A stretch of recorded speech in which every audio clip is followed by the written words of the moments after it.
Pourquoi on a décidé d'appeler cette émission, cette édition spéciale aujourd'hui Panique à Washington? On vous a montré évidemment la panique gouvernementale autour de l'affaire de corruption de Kristi Noem et puis d'autres membres de cette administration, on a vu avec Ash Patel. Mais évidemment, c'est aussi la panique à Washington avec ce qui est en train de se passer du côté du Moyen-Orient. Juste avant de commencer l'émission, il y avait CBS, par exemple, CBS News, qui annonçait que les pays arabes qui sont tout autour de cette zone et qui sont visés par les frappes, soit de missiles, soit de drones du côté qui sont tirés depuis l'Iran, qu'il y avait une véritable inquiétude que les stocks de ces fameux interceptors, donc c'est ce système de défense qui est fourni par les Américains, qui vient détruire en vol les missiles ou les drones, on en soit, après 5 jours de conflit, dans des stocks qui sont, je cite CBS News, dangereusement faibles.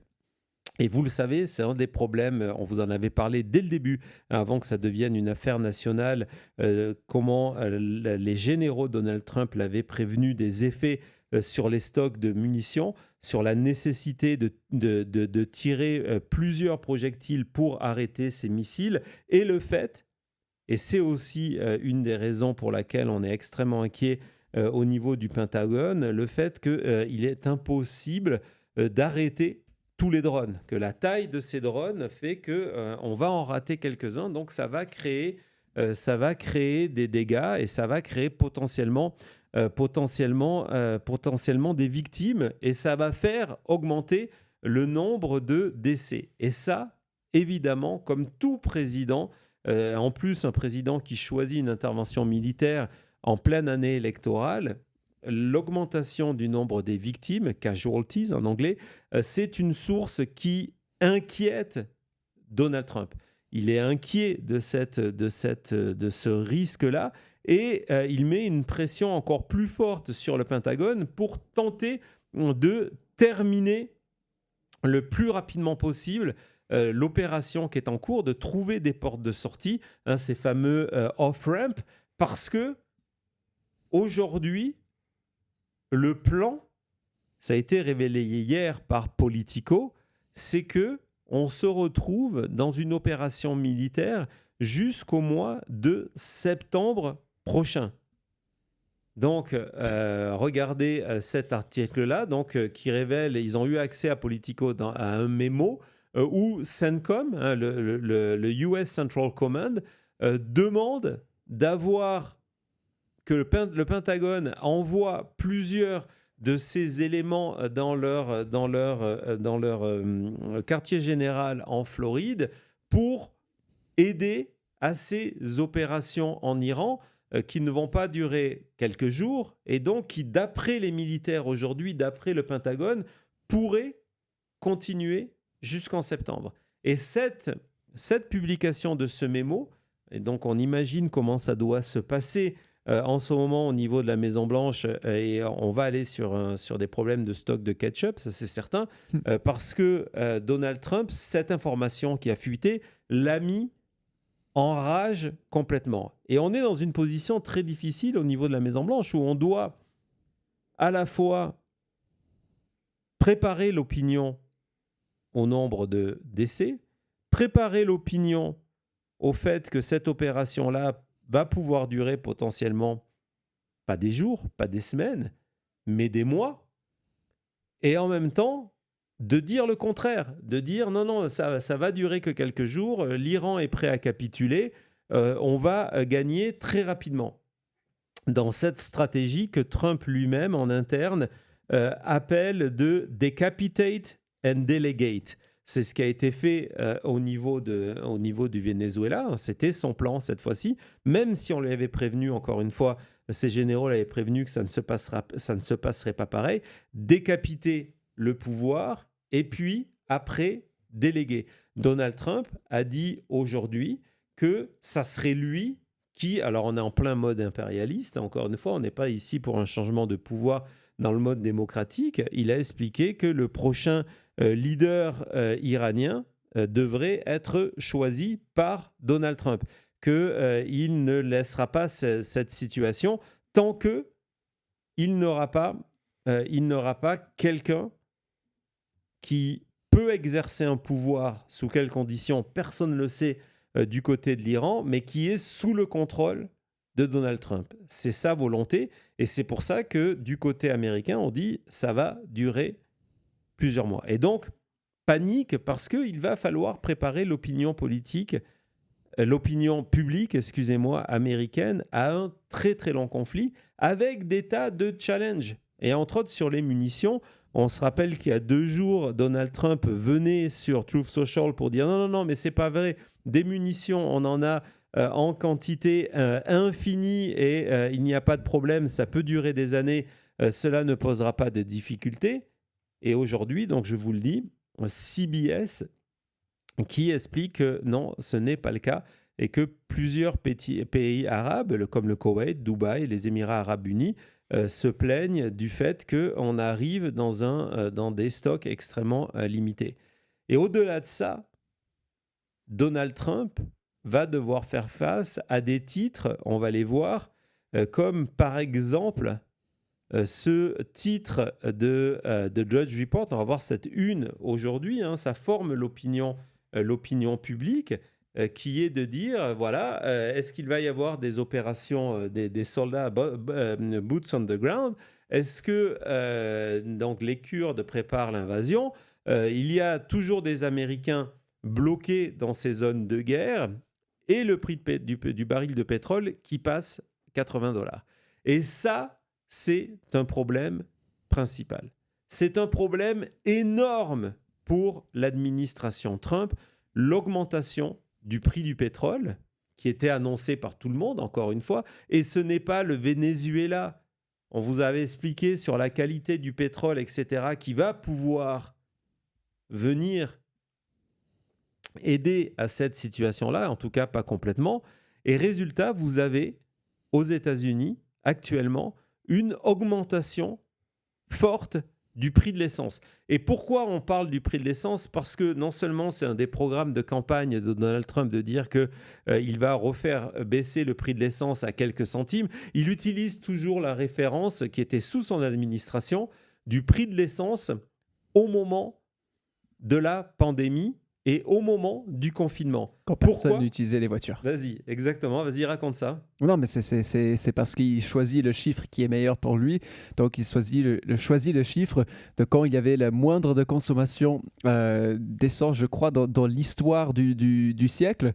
Parce que, voilà, c'était Covid et personne n'utilisait leur voiture. On est dans une économie d'offres et de demandes. L'essence était là, mais il n'y avait pas de demande parce que les gens étaient enfermés chez eux.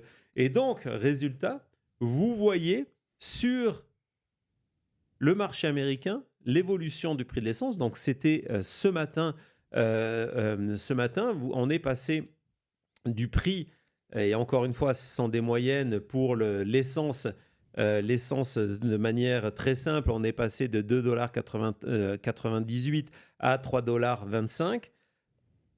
Depuis que j'ai fait ce screenshot, la moyenne vient d'augmenter. La plupart des gens payent du premium.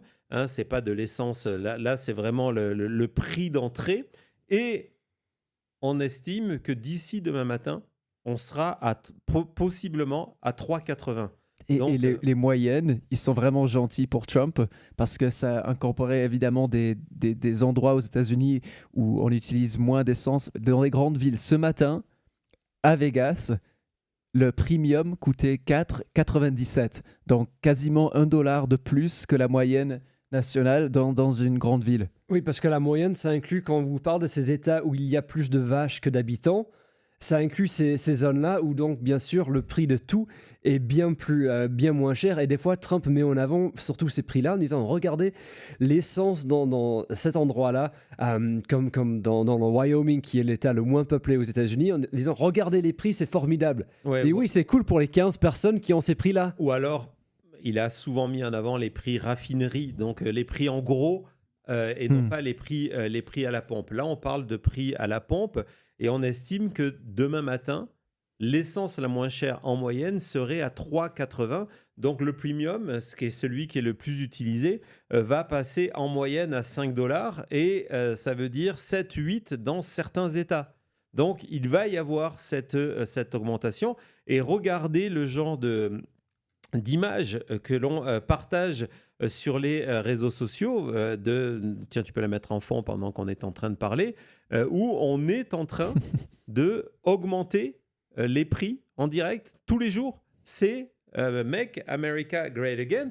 Et aujourd'hui, ce matin, on était au prix le plus cher depuis janvier 2025.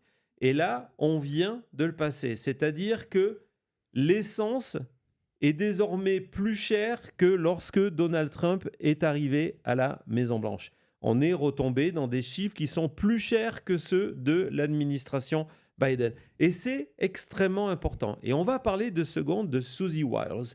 Est-ce que, Cody, tu peux nous rappeler qui est Susie Wiles?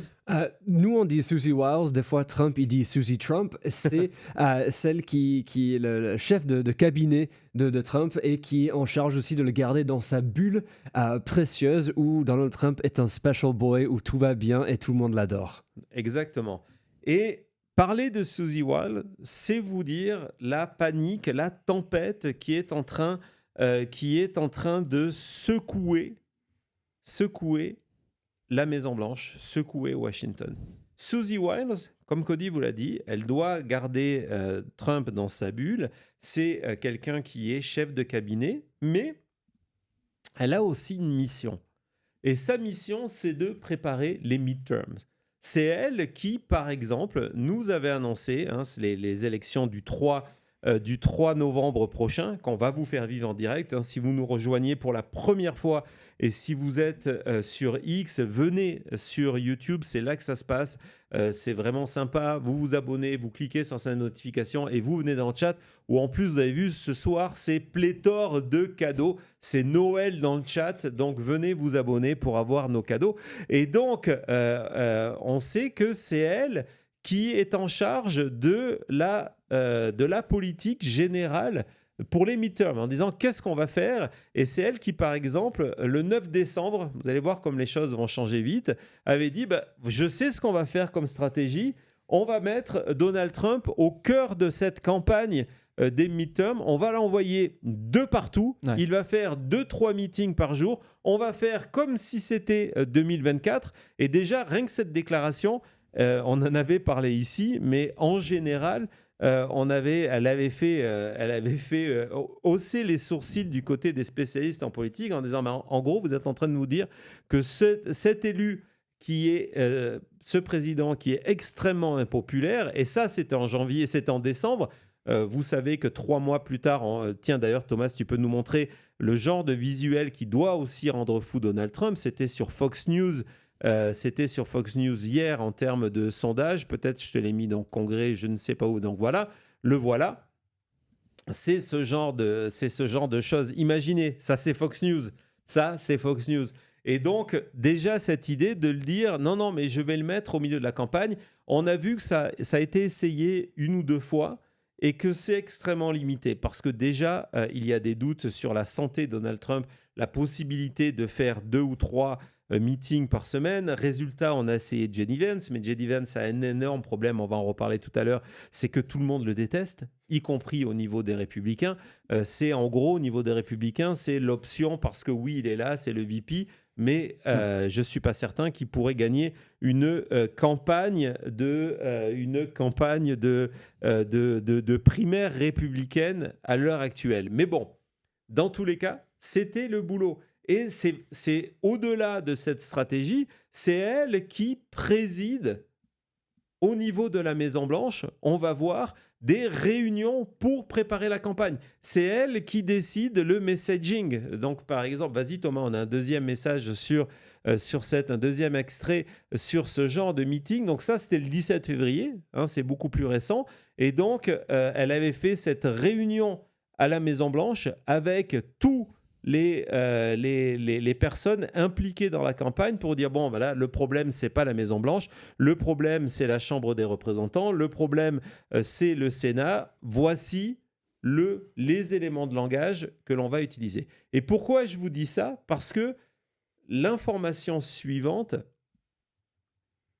il faut la lire en pensant que c'est elle, le cerveau, actuellement, derrière cette campagne des midterms qui s'annonce catastrophique pour les républicains. On a vu le Texas, on va y revenir, on a vu tous ces États et cette énorme vague bleue qui arrive. Et Politico révèle que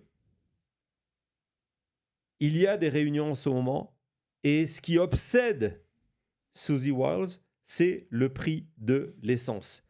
Et donc, elle vient de sonner l'alarme, sonner l'alerte en disant on va avoir un problème pour les élections si on n'arrive pas à faire baisser le prix de l'essence. Prix de l'essence qui augmente tous les jours actuellement et qui va encore augmenter dans les jours prochains à mesure que le prix du baril augmente. Donc, on est dans cette situation où on est parti en guerre et on n'a pas prévu ça du côté de l'administration Trump. Et l'article, il est complètement fou parce que on se rend compte que c'est une telle panique à Washington que elle fait venir tous les conseillers possibles et imaginables en disant est-ce que vous avez des idées? Quelqu'un a une solution? Est-ce que quelqu'un a une idée?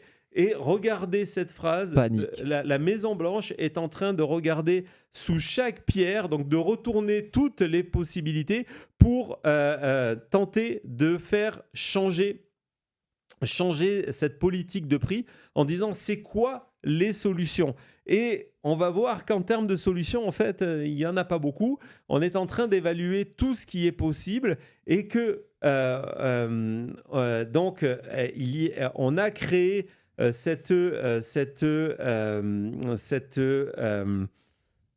volonté de lancer. On se dit, voilà, le seul truc, c'est qu'on va peut-être devoir communiquer là-dessus, communiquer différemment. Mais encore une fois, on est dans le problème où vous pouvez communiquer la manière dont vous voulez. Vous pouvez dire aux Américains que le prix de l'essence n'augmente pas. Vous pouvez dire aux Américains que le prix des produits n'augmente pas. Mais à la fin, les Américains, c'est eux qui ouvrent leur porte-monnaie, c'est eux qui font leur prix d'essence. Ouais. Donc, en termes de communication, et on va voir comment la Maison-Blanche, je pense que tu l'as dans le dossier, c'est White House, à l'extérieur, comment la Maison-Blanche, et ça doit se trouver, c'est un tweet WH, il est là. Je vais vous montrer cette difficulté de communiquer lorsque vous êtes la Maison-Blanche. Vous mettez en avant le fait que l'administration Trump est en train de faire tous les efforts pour faire baisser les prix et donc qu'ils vont protéger les tankers qui transportent le pétrole. Mais dans l'article que vous mettez en avant... C'est quoi les deux mots qui suivent? Les deux mots qui suivent, c'est « tandis que les prix sont en train d'augmenter ». Et donc, même en communication, il n'y a pas de possibilité de s'en sortir. Et donc, ils doivent trouver des solutions folles et créatives. Non, donc du coup, ce qu'on est en train de se dire, c'est on va enlever les impôts dessus, les taxes fédérales, en disant, tiens, on pourrait faire ça sera temporaire, mais d'enlever les taxes sur le prix de l'essence. Mais rien que ça, on s'est rendu compte que non seulement ça n'aura pas un effet immédiat, mais que pire, ils ne sont pas garantis que les raffineries pétrolières, et les stations d'essence passent au public cette baisse. C'est-à-dire que si, par exemple, ça veut dire que sur le gallon d'essence, il y a 20 ou 30 cents de moins, il n'y a aucune garantie et aucun mécanisme. Je vous rappelle qu'il y avait une candidate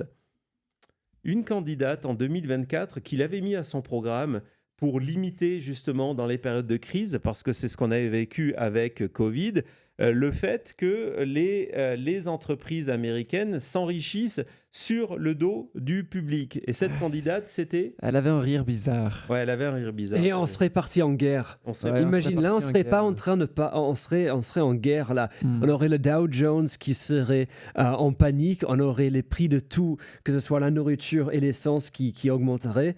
Donc heureusement qu'on n'a pas voté pour quelqu'un qui Ouais. fait tout ça. Hein. Parce que évidemment, c'était un des projets de Kamala Harris d'avoir des mécanismes qui forcent les entreprises, lorsqu'il y a ce genre de décision, de dire on va forcer les entreprises à dire ben voilà, vous ne payez plus d'impôts, vous enlevez ces 20 centimes, vous les enlevez sur le plein d'essence.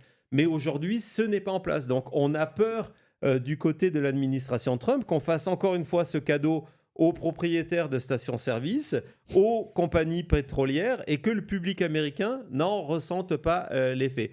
Et donc, on en est là où on se dit, bah, tiens, ce qu'on pourrait faire, c'est envoyer des troupes américaines protéger les champs pétroliers. Et donc devenir des cibles. Non, mais Et donc envoyer des soldats américains au conflit. Donc de dire, Oui. voilà, la seule manière de faire baisser le prix, c'est d'envoyer des Américains, ces fameuses boots on the ground. faire protection, essayer d'aller protéger pendant une guerre, c'est une folie. Et comment passer ça en communication aux Américains? Je pense toujours à ce même qui est le soldat américain qui enlève son casque et d'habitude il y a une photo de sa famille ou de sa femme et quand même on met toujours le logo de Chevron, le logo de ces compagnies pétrolières. Bah là c'est vraiment ça de dire ok on va envoyer nos troupes pour protéger les bateaux Chevron, les bateaux ExxonMobil. On est devenu le même aux États-Unis. Ouais. Et donc, résultat, Suzy Wiles qui a une priorité. Sa priorité, c'est de mettre les républicains en meilleure position en novembre prochain, parce que vous comprenez bien, hein, si le prix de l'essence continue à augmenter, ça va être déjà que sans ça, c'est extrêmement difficile aujourd'hui d'être un républicain, et c'est pour ça qu'il y a un record historique de nombre de démissions ou d'annonces de mise à la retraite en disant non, moi je me représente même pas, d'accord ? Si, en plus de ça, il y a les prix de l'essence qui augmentent avec tout ce que cela va accompagner, c'est une bataille, c'est le cas de le dire, entre guillemets, bataille électorale perdue d'avance pour les Républicains. Et c'est pour ça qu'on est en pleine panique. L'article de Politico qui a été publié hier met en avant que Suzy Wiles est tellement sous pression, elle fait toutes ces réunions en permanence avec des élus, avec des entreprises. Il convoque en ce moment à la Maison-Blanche ces compagnies pétrolières en leur disant écoutez, on vous a donné le Venezuela, on vous a donné les réunions, les rebates, les réductions fiscales. Hein, vous avez eu tout ce que vous voulez. Maintenant, venez nous aider parce qu'on n'en peut plus. Et qu'on apprend que, en fait, la seule chose qu'elle fait actuellement, parce qu'il n'y a pas de situation, c'est de hurler. C'est des screaming matchs. Hein, donc, ce sont on entend des hurlements à la Maison-Blanche où elle est au téléphone et elle hurle lorsqu'elle a des PDG d'entreprise et elle hurle lorsque elle a le ministre de l'énergie Burgum au téléphone, qui est un milliardaire, en lui disant trouve une solution. Et la solution, on ne la trouve pas. Et c'est pour ça que la rumeur, c'est que son souhait, c'est de démissionner après les midterms. Donc, ce compte-là, pourquoi je vous l'ai mis, c'est Emerald Robinson. C'est une journaliste de Lindell TV, mais c'est quelqu'un qui a de véritables connexions avec la Maison-Blanche et qui est ami de Suzy Wiles. Et donc, on nous dit, voilà, c'est des gens qui, aujourd'hui, pensent à démissionner. Donc, vous avez des gens qui sont virés, d'autres qui pensent démissionner. C'est la panique à Washington. C'est fou.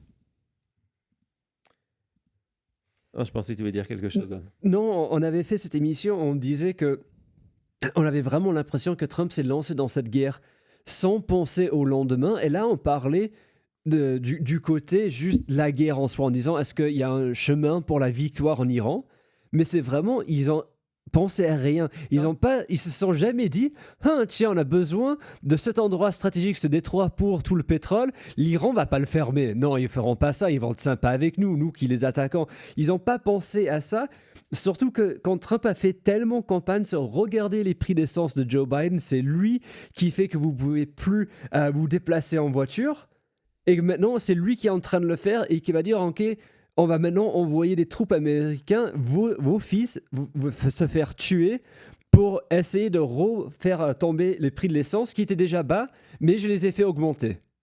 Ah, c'est la folie. Et quand on pense, OK, ils n'ont pas prévu ça, ils n'ont pas donné de vrais éléments de langage aux républicains par rapport à est-ce que c'est une guerre ou est-ce que ce n'est pas une guerre. Ils n'ont pas prévu que leur base, leur ambassade et tout ça allait être attaqué. Et donc, ils n'ont même pas prévenu ces lieux-là. Qu'est-ce qu'ils ont fait à part trouver le nom Epic Fury? Oui, et en fait, ils se sont dit, ça va se passer pareil qu'au Venezuela. On va être là pendant 1 ou 2 jours, 3, 4 maximum. Hein, si vous étiez avec nous en direct lorsqu'on était parti en Breaking News samedi, c'était le nombre de jours qui étaient fuités par la Maison-Blanche en disant, voilà, ça va prendre 4 jours. Et dans 4 jours, Donald Trump pourra déclarer une victoire et utiliser cette victoire dans la campagne présidentielle. Parce que la stratégie, ce que je suis en train de vous dire, c'est en gros ce que l'administration Trump est en train de vendre via ses médias. Et les médias ici, c'est évidemment Fox News. C'est de dire aux Américains, parce qu'il y a une excuse de tout ça, oui, les prix sont en train d'augmenter. On va écouter Jesse Waters et ce que vous allez entendre, c'est ce que Fox News répète en permanence. Et en gros, c'est le même discours que l'on avait lorsque il y avait les frais douaniers, lorsque il y avait l'économie qui ne marchait pas, de dire aux Américains, ouais, vous inquiétez pas, ça c'est l'économie Biden, dans quelques mois, ça va aller mieux. Et vous allez entendre Jesse Waters qui dit, ok, comme avec la même fatalité avec laquelle XF et Trump ont dit qu'il y aurait des morts, Waters qui dit avec la même fatalité, oui, les prix de l'essence vont augmenter. Cette augmentation va faire que les prix de la nourriture, les prix de tout vont augmenter, mais ne vous inquiétez pas, ça va durer quelques semaines et après, ça va être le paradis. Vas-y Thomas. Then we may have. It's hard when you don't have any weapons and you live in a police state. So Trump will try to shape what happens on the ground from the carriers, and I'm sure the CIA is going to be passing a lot of cash around. How does this affect the American people? Well, the market opened lower, and then it snapped back and closed about flat. Oil prices are up, gas prices at the pump, they're going to jump, and mortgage rates are already ticking up. So in the short term, you're going to see a little inflation. But if it's a successful operation, prices are going to go way, way down, and the stock market is going to rip.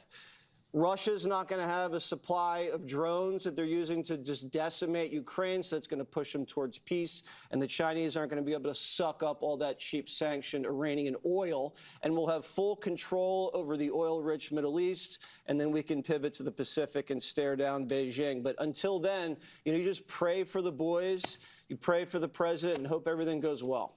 And you'll Voilà, c'est le syndrome expert de pipeau. Donc, en attendant, vous n'avez rien à faire, vous, Américains. Simplement, priez pour nos soldats, priez pour le président et attendez. Mais tout va s'arranger. Le plan est extrêmement simple. Tout va augmenter et puis après, tout va baisser. Ça va forcer la Russie à se soumettre. Ça va forcer la Chine à se soumettre et America First. En gros, c'était ça, j'ai bien compris. Il y a tellement de moments de Jesse Waters qui sont lamentables vraiment et juste terribles.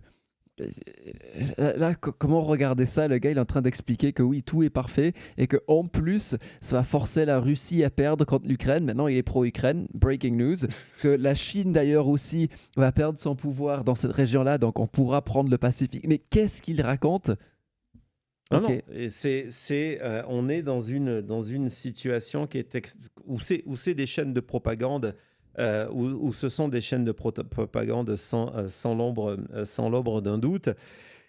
Et donc, en plus de ça, on va être clair, c'est que l'impact pour l'instant de 6 soldats tués n'a pas l'impact que pourrait avoir des chiffres beaucoup plus importants, entre autres si on décide d'envoyer des soldats américains pour protéger les champs pétroliers, pour éviter l'augmentation du prix de l'essence qui entraînerait une défaite encore plus grande des républicains en novembre prochain. Donc, on est dans un nombre de victimes limité. On se rendra compte aussi que l'identité, et c'est pas un hasard, que l'identité et la photo des 6 soldats qui ont été tués, ça a été dispersé sur 2 journées. Et je ne devrais pas dire 2 journées parce que, encore une fois, utilisant les mêmes mécanismes habituels du Friday Night News Dump, ce n'était pas le vendredi soir, mais ce sont des informations qui ont été